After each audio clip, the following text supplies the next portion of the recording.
Lepo pozdravljeni, gospa Sanja Lončar. Me zelo veseli, da ste se odzvali. Večkrat v svojih predavanjih poveste starodaven izrek, ki so ga našli v Egiptu, ki pravi: nikoli ne uživaj hrane, ki jo je zate pridelal suženj. Kaj naj bi to pomenilo? To zelo dobro ponazarja, kako smo mi pozabili, kaj nam hrana daje. Ker egipčanski svečeniki so bili celo nadrejeni faraonom, imeli so polne shrambe najboljšega olivnega olja, žit, vsega, kar so dobili kot davke, pa tega niso uživali. Preprosto, ker so se zavedali, da če želijo ohraniti svoje moči, ki so presegale samo moči tega, kar mi danes poznamo, da zmore telo, da so to morali tudi hraniti. In ti ne moreš sovraštvom, žalostjo in trpljenjem hraniti svoje telo, pa pričakovati, da ti bo dalo moč brezpogojne ljubezni.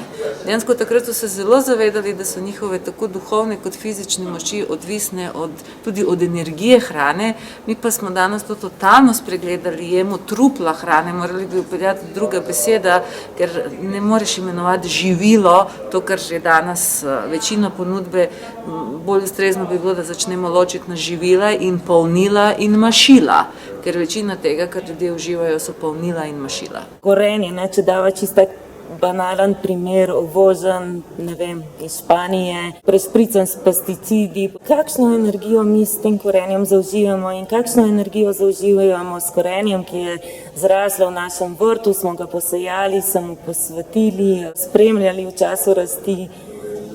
Kaj je zdaj to bistvena razlika? Ker ljudje, čarani krog, če te energije nimaš, ne moreš niti zaznati, da ješ hrano brez energije. Tako da malo je težko razložiti tistim, ki pravzaprav ne vedo, zakaj gre. Ampak gledajte, čisto preprosto, kupiš ta korenček, ki je videti super, je totalno sladek, že okus ti pove, da on ima samo sladkost. Če pa recimo takega domačega probaš, sploh ni sladek, je tako malo sladek, malo grenek, malo kisel, malo trpek, torej ima vseh 5 okusov in s tem stimulira vse organske sklope v telesu in je veliko boljši antioksidant, ker vemo, da so tiste ravno grenke, trpke, kisle stvari tisto, kar nas zdravi.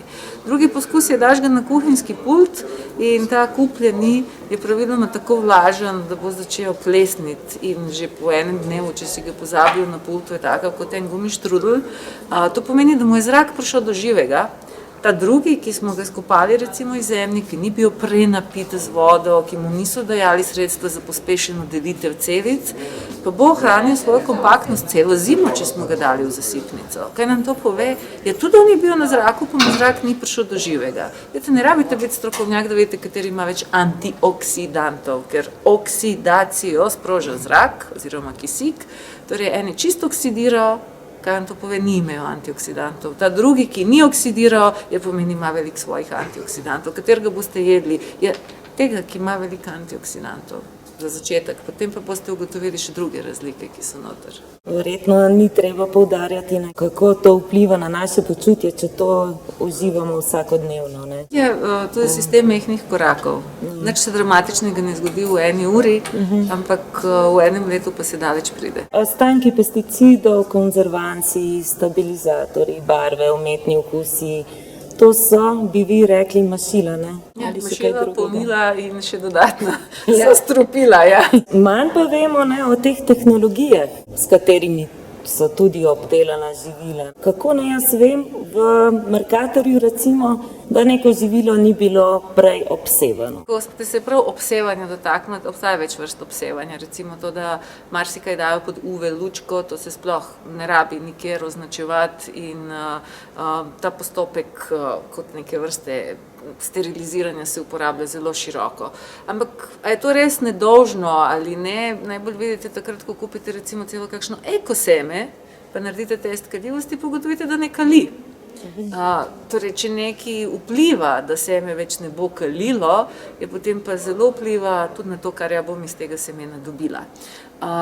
Bolj problematična pa so ta tako imenovana ionizirajoča sevanja, to, kar mi po domače rečemo radiacija. S tem smo se zelo ukvarjali v priročniku Naravne rešitve za radiacijo, ker smo že pred parimi leti postavili to poslansko vprašanje, koliko je tega na našem trgu.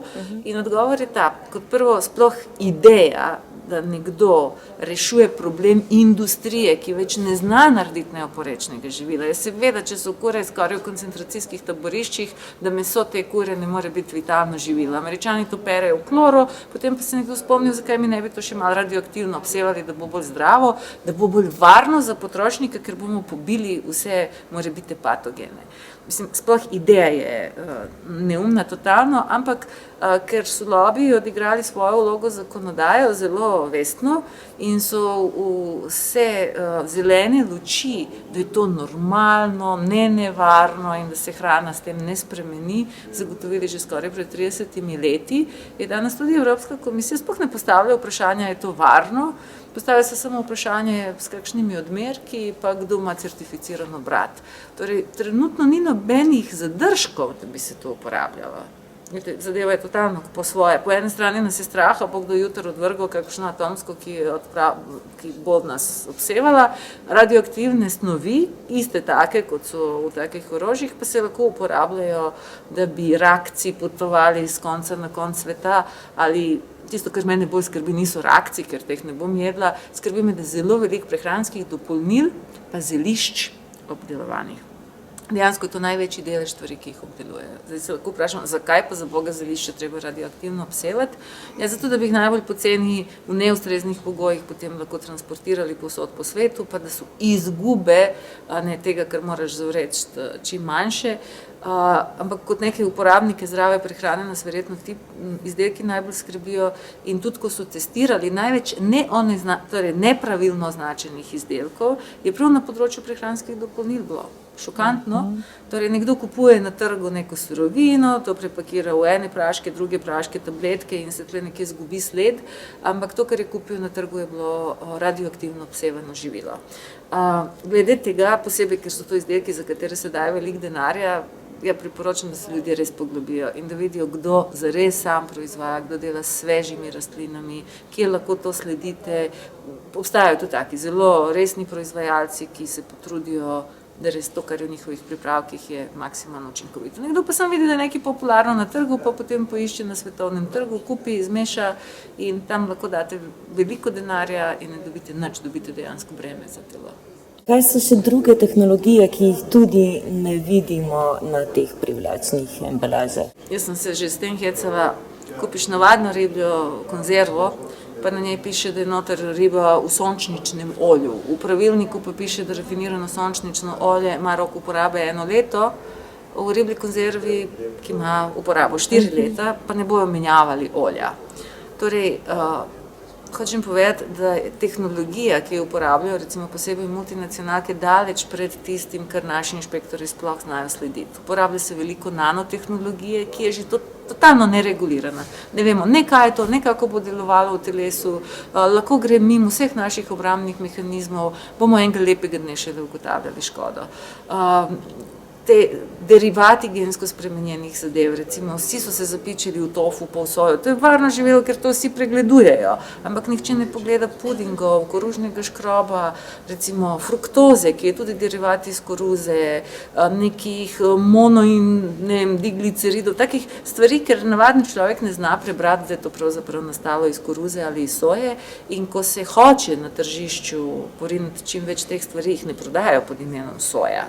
Prodajajo pod imenom nečesa, ker vi sploh ne veste, da je iz soje, recimo lecitin in podobno. Torej, tega je v tem smislu veliko. Veliko je tudi encimskih tovarn, zakaj ljudje ne vedo, pa obstajajo od leta 1985. To je pravzaprav, kako ti biomaso obdelaš določenimi encimi in potem dobiš enemu blatu podobno snov, ki je recimo beljakovinska ali škrobna, ustrezno zaromatiziraš in uporabiš kot mašilo za neki izdelek. In seveda, veste, kad danes mladi finančniki računajo profite, če se ti eno tako stvar da za polnilo, paštete, salame, kakšnih čipsov, ki več niso iz krompira in podobno, potem si dobijo 30% surovine za stonj in se to zelo močno uporablja. Tako da o tem mi ne vemo nič. Ne vemo nič o tem, da se da recimo zdaj esterifikacija maščob je hujša stvar od hidrogenizacije, ampak so tudi uspeli zlobirati, da o tem ni treba nič povedati pa napisati, pa še napišejo ni hidrogenizirano.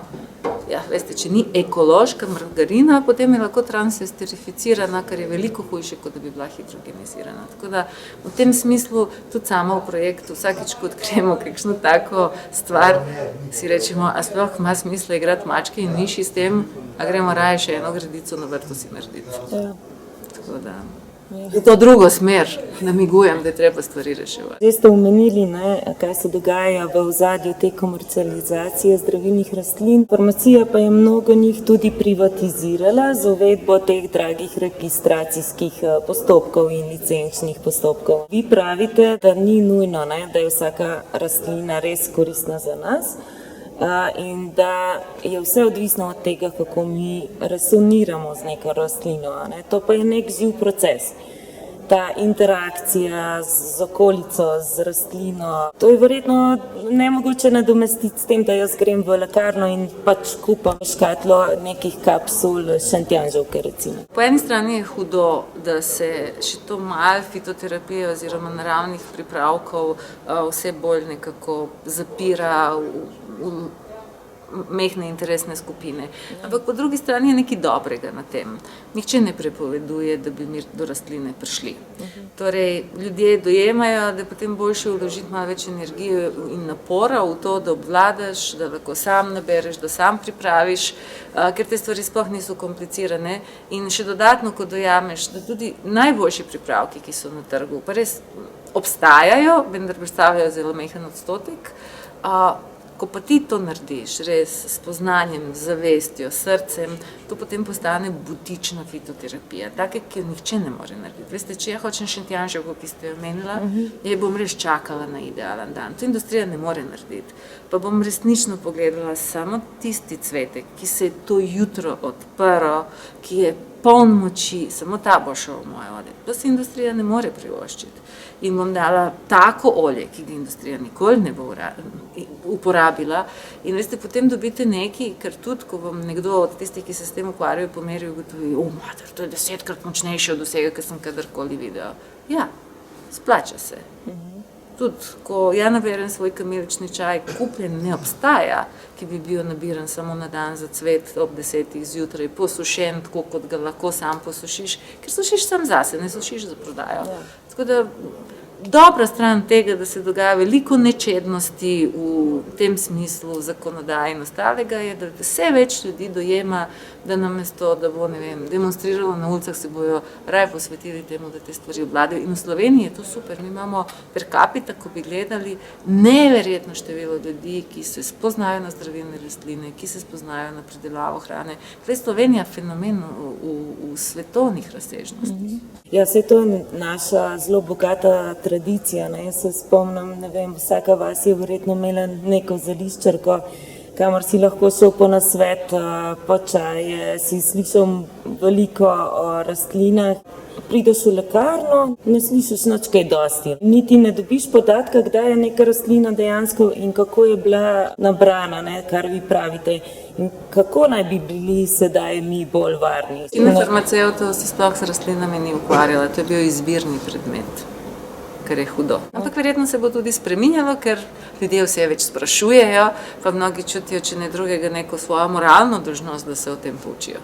Pa verjetno bi morali tudi mi biti nekako malo bolj odločni, če nam z neko uredbo enostavno ukinejo našo tradicijo, kulturno dediščino.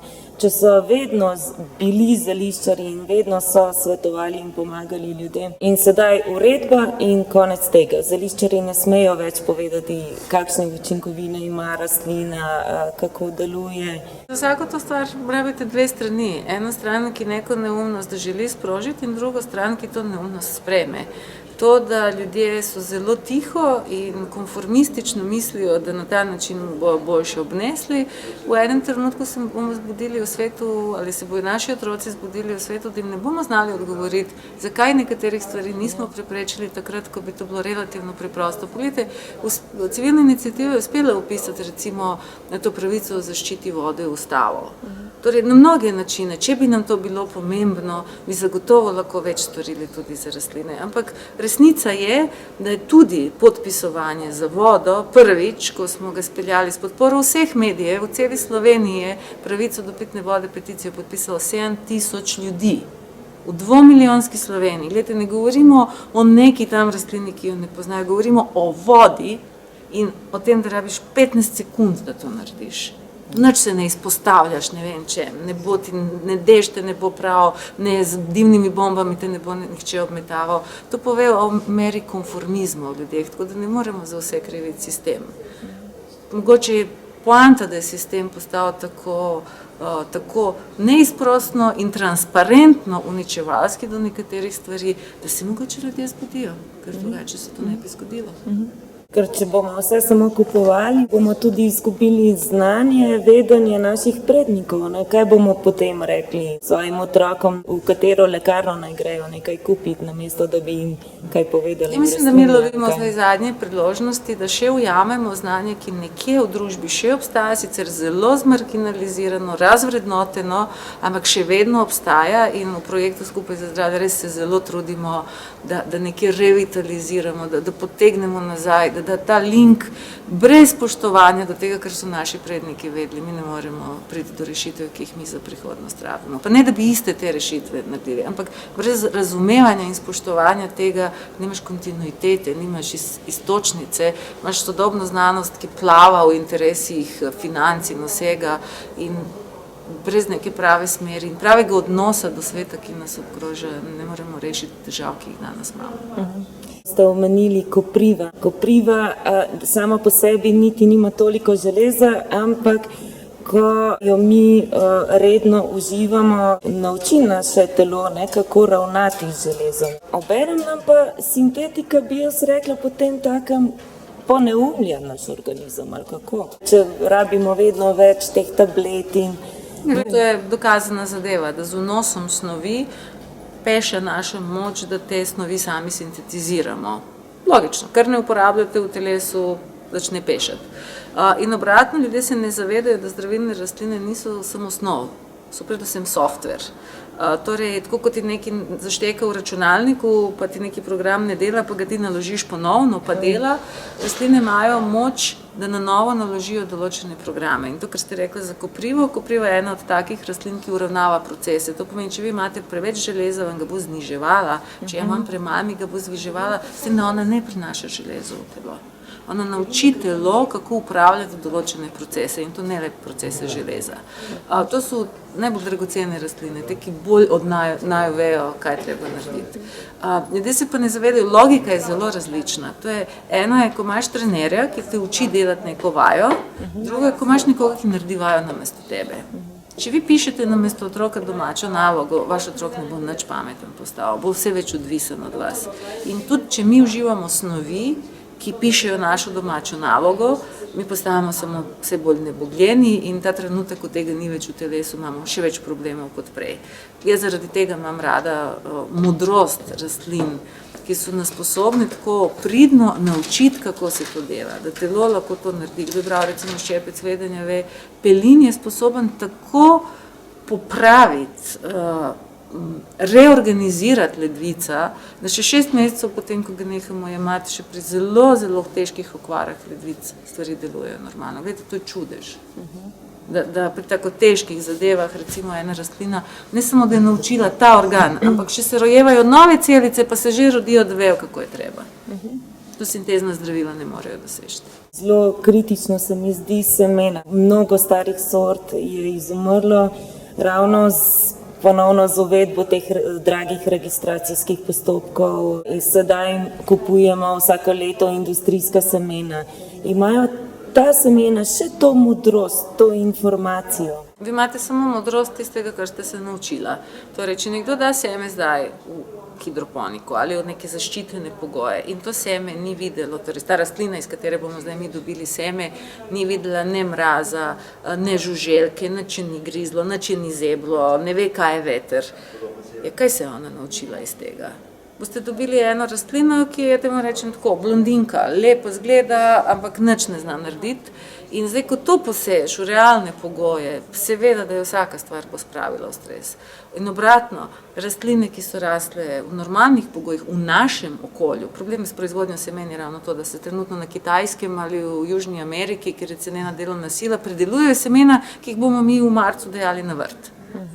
Ti mi vejo vse o monsunih, ne vejo pa nič, da mi zdaj trenutno imamo -15 in da so tle čisto drugi pogoji. Torej, seme, ki ste ga vi na svojem vrtu pridelali, pozna vašo zemljo, pozna vaš veter, pozna vaše sonce, vaš elektromagnetni prostor, sevanja, vse je to že dalo skozi. Vse, kar se je naučilo, je zapisalo in preneslo naslednji generaciji. In če se je seme večkrat to naučilo, potem pa dobite res zelo dober plemensko seme, ki bo res čudovito delalo na tej lokaciji. Jaz sem imela zelo velike težave na vrtu, dokler nisem začela prava ekološka semena gojiti, pa tudi prvo sezono ni bilo idealno, so se rabila malo priučiti, vse pa nimaš kaj zadelati. Pustiš, da semeni in prideš spomladi samo pogledati, če ti je nekaj prav na poto, da je treba malo razredčiti. Ker večina teh stvari dela boljš, kot ja pripravim sadikce nekje, potem, ko ja pridem sadikcem na vrt, ugotovim, da so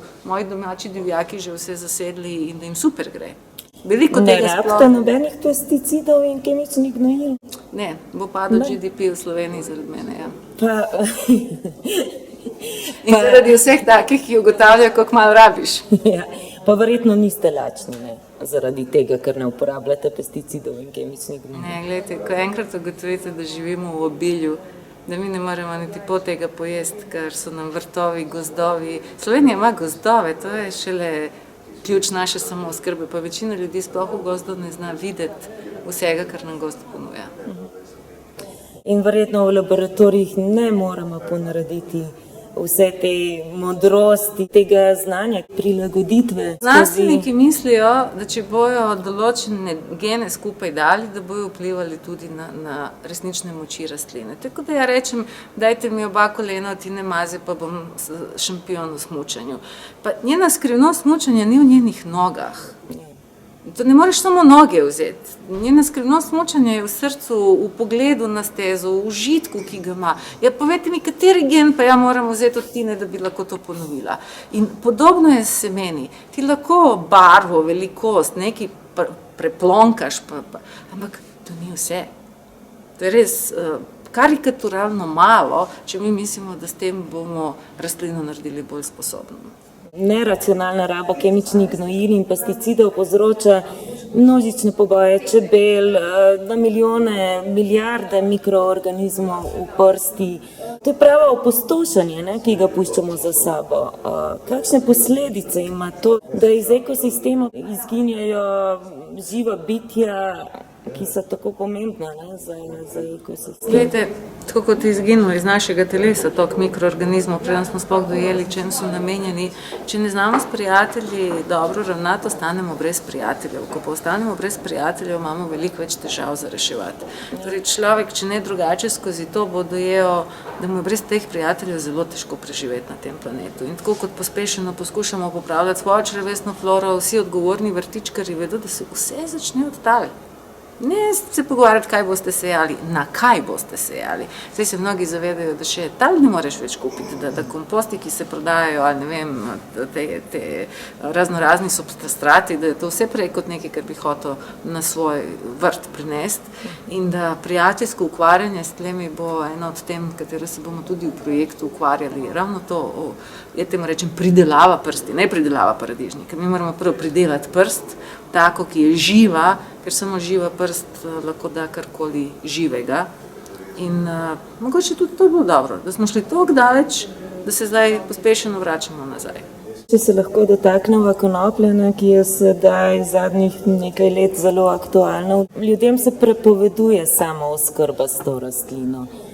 Obenem pa naj bi brezpogojno spet zaupali lekarnam, kjer bomo dobivali uvoženo konopljo, prežarčeno. Kako vi to komentirate? Jaz se tle ne bom postavljala ne na eno, ne na drugo stran, ker in na eni in na drugi strani vidim veliko tega, kar mislim, da ni prav. Na eni strani vidim, da se zdaj dela halo, kot da je to zdaj rešilna bilka za vse. In seveda strinjam se, da rastlina, ki ima toliko potencialov in to predvsem na vseh drugih področjih, razen tega, kar forsirajo, bi rabila postati ponovno del našega življenja. Ampak tisto, kar vidim, je, da veliko ljudi, ki so sami svojo odgovornostjo zelo zavozili svoje zdravje in niso pripravljeni nič drugega narediti, samo pravijo smolo, pa rabijo določene pripravke iz konoplje in zdaj se jim ta edina rešilna bilka umika. Ko pa se malo pogovarjam z njimi, pa rečem, gledajte, ta isti učinek bi vi lahko dosegli mogoče s tem čajčkom ali z malo spremenjenim spremembe v prehrani.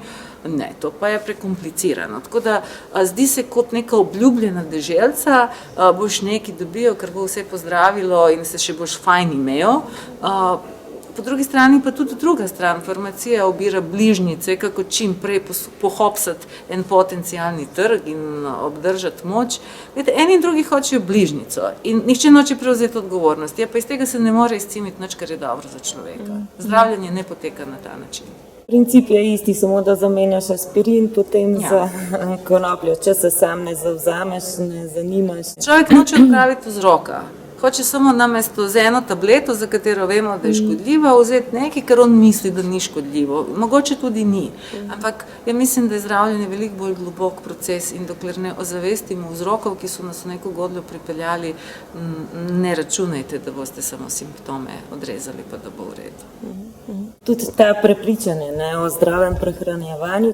Imamo danes že vegansko, vegetarijansko, paleolitsko, makrobiotiko, presno, prano, ampak vi opozarjate, da to ni ravno prava pot, slepo sledenje neki dieti o zdravem prehranjevanju. Vidite, mi bi morali vsi znati slediti sebi. Nekaj, kar je zame zdravo, je za vas mogoče strup. Nekaj, kar je zame danes zdravo, je mogoče zame strup čez 3 mesece. Nekaj, kar je zjutraj zame zdravo, je mogoče zvečer strup. Bolj se ukvarjam s prehrano, ugotavljam, da niti eno pravilo ne velja za vse ljudi na tem svetu. Največji problem pravzaprav delajo ljudje, ki jim je nekaj pomagalo in potem iz tega naredijo sveto pravilo in mašujejo vsem ostalim, da je to edino prav. Že v štartu imamo različne konstitucije, različne probleme, različne šibke točke v telesu. Tako ne igra mastermind. Ne rodiš se, da takoj veš, kaj je rešitev, ampak če se malo s tem ukvarjaš, če malo sam pri sebi preizkušaš, če si za 20 ur se naučil voziti avto, z 20 ur pozornosti do telesa bi se naučil tudi to vozilo voziti. Ampak mnogim se zdi bolj zanimivo, da vse znajo o vsakem mikserju, pa ne vemo, kakšni novi tehnični igrači, ki nam je na razpolago. Ne vzamejo si pa res v celem življenju tistih par dni časa, da poglobljeno pogledajo, kaj jim telo hoče povedati, po čem se dobro počutijo, po čem se slabe počutijo, da si malo zapišejo. Ni to neka enačba s stotimi neznankami, ampak mi mislimo, da nam to mora neka stroka povedati, da nam to mora neka teorija. Ves čas, ki ga zgubimo na prebiranju teh teorij, bi bilo boljše, da smo investirali vase, pa bi daleč prišli. Z vašimi projekti skupaj za zdravje človeka in narave naredite res ogromno. Kako se vam zdi, mogoče zadnje obdobje, se ljudje vse bolj prebujamo, zanimamo za sebe, za neke druge poti, kot nam so bile predstavljene? Ja, imam občutek tako. Prej ste imeli eno ogromno neopredeljeno množico, pa malo ljudi recimo v tem segmentu. Zdaj se mi zdi, da te neopredeljene množice je vse manj, da na eni strani obstajajo ljudje, ki jih vse bolj melje in so vse bolj v centrifugi, vse dlje od sebe, vse bolj kupci totalno norih rešitev, za katere veš, da niso rešitve, ampak po drugi strani iz te iste neopredeljene množice se generira vsak dan vse več ljudi, ki so nekaj pripravljeni storiti, da grejo nazaj k sebi, nazaj k naravi, oziroma naprej k sebi, pa naprej k naravi. Tako da meni se zdi, da zgineva tistih neopredeljenih, ampak da se zelo krepita dva pola, ki sta dva svetova. Res dva svetova. Zdaj mislim, da vsak ima izbiro, da se odloči, v katero smer ga bo bolj peljalo. Ena in druga skupina pa zelo rasteta. Jaz se vam lepo zahvaljujem in vam želim še mnogo uspeha in energije in zagona, da širite vaše znanje in modrost vsem nam za naše skupne dobro. Predvsem bi radi širili odnos, pa ljubezen. Hvala. Hvala.